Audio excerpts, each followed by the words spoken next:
So you got clout, so you got clout. I'm on now, I'm on now. Hey, so you got clout, so you got clout. I'm on now, say I'm on now. Hey, got to celebrate life, and that's alright. Know what I do, yeah, I can't be in focus. So being an extra, because in my opinion, the way I am, just as a person, I am a full believer in paying dues. Yeah. And I feel like being an extra is not glamorous work, but I feel like doing something at the bottom level really shows you if you're passionate about something. Yeah. And it gives you, it's a good test to see whether or not this is even for you. Exactly. You know, because a lot of people, that's what they do for a living. Yeah. And they have like, you'll be surprised, people have like so many extra roles and they've been on TV so many times. It's just, it doesn't mean anything to them. Yeah. So the first time actually being used on a set, how long were you on set and how did you feel? Was it like, was it like, Yeah.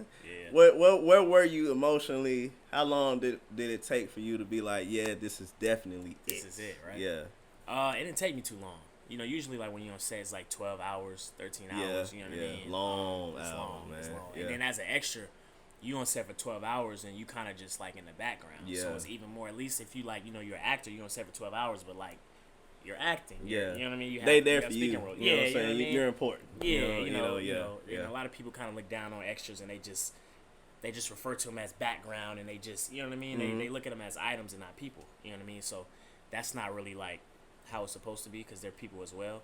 But you know, I've experienced both sides of the coin. I've been an extra and then I've been the actor. You know what I mean? So, but you have to start. At least for me, I had to start as an extra because I didn't know anything about film. Like I said, I wasn't that guy coming up. I didn't want to be an actor. So I had to learn the ropes. You know what I mean? Like you said, I had to pay my dues. I had to start. It's like getting a job and you start off as entry level and then you become the manager and then the CEO. You know what I mean? So it's a rank. It's like a hierarchy. Right, You know what I mean? right, So right. you got to start at the bottom. You know, you got to put in that groundwork. You got to figure out how to behave on set, how to act. You got to lingo and words and you know what I mean? Like you got to know how to take direction. You got to know it's certain things that you have to know before even becoming an actor because then you're going to look like an amateur and you don't even know what this means, but you're supposed to be here and you still down here mentally. You know what I mean? So, you know, I had to start there, but I just worked my way and just kept working my way up. And like I said, after a few months of that, being an extra kind of got old. Then, you know what I mean? I was on set, and now these 12-hour days are starting to drag. It's like it's not as fun as it was. Yeah. And that's when I knew, like, I have to take the next step and try to get me some speaking roles. Not get comfortable. Yeah, not get comfortable, not get complacent. Like you said, a lot of people do that for a living, Yeah. which is fine. It's cool. Yeah, it's cool. There's nothing wrong with But that. when you want more, I was told by a guy named Mario, Mario Pagan. He was telling me, because we was on the bus, not doing nothing. I think I was for the quad. Okay. I was an extra in the TV movie that started the series. Okay. I was in like 3 scenes of that. And we were on the bus. He was like, man, I done had like 200 credits. But you don't want, I heard it from him. Yeah. He was like, man, if this is something that you want to do, you don't want to keep being an extra because you will get pigeonholed as the extra guy. And that was probably my last time. Really? If not, then I know the quad was the last project that I was like an extra on. Okay. But they called me a few times. But I haven't been an extra since. Yeah. That really stuck with me because this is nowhere near. Yeah. Because I was considering it. Yeah. You know what I'm saying? It's in what I want to do. I'd rather be here than like a 9 to 5 somewhere. At a desk. You know, maybe somebody will see me, you know.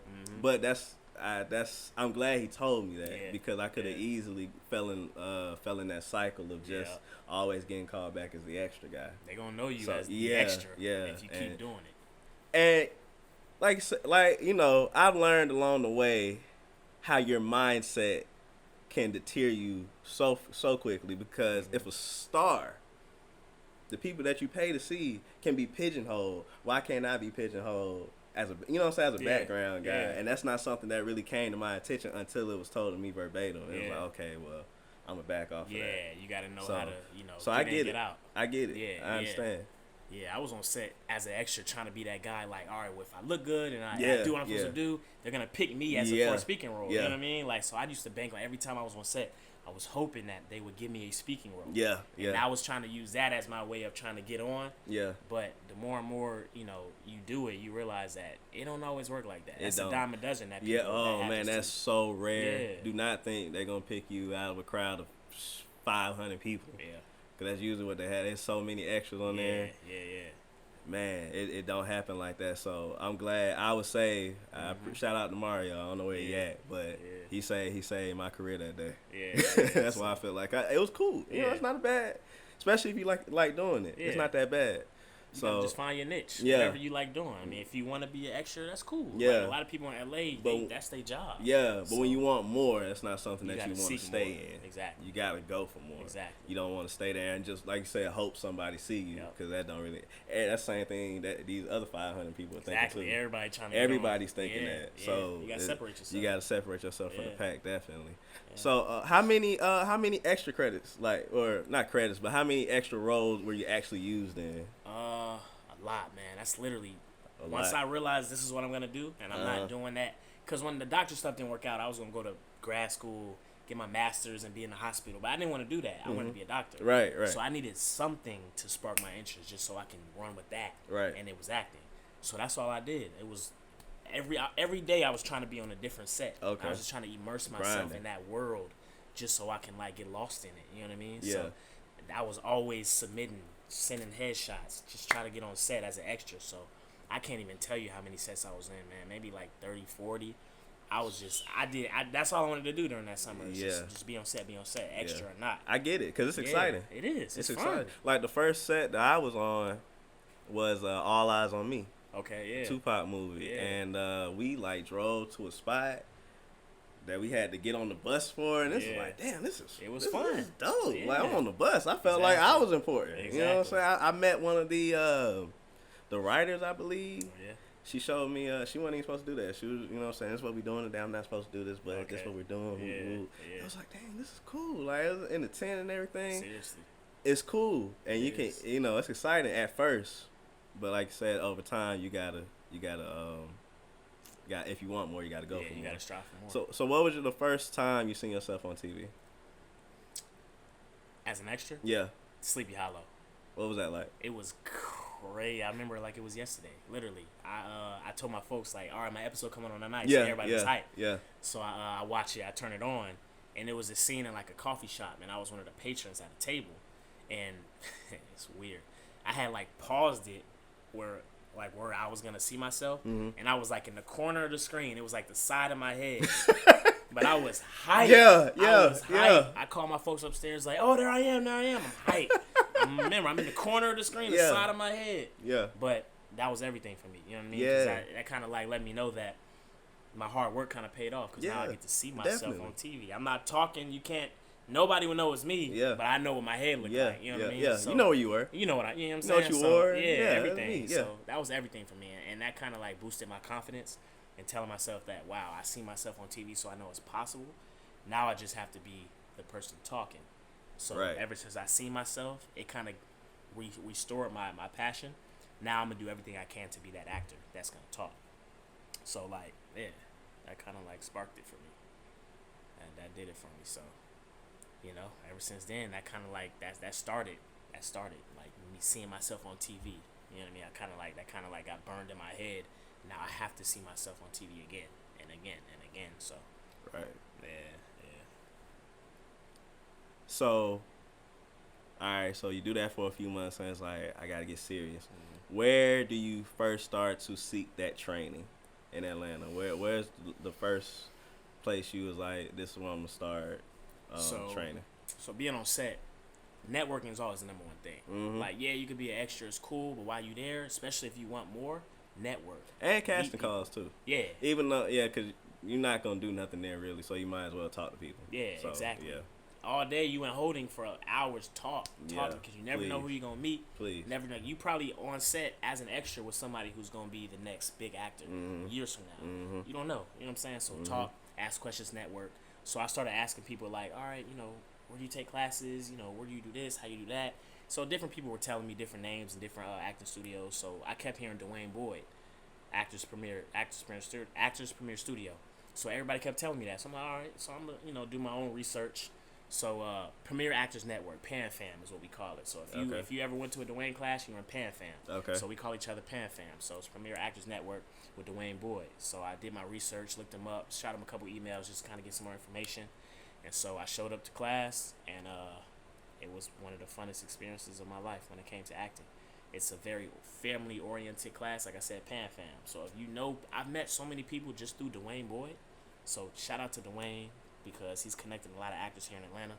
So took his class, and I fell in love with it. You know what I mean? I fell in love with the people.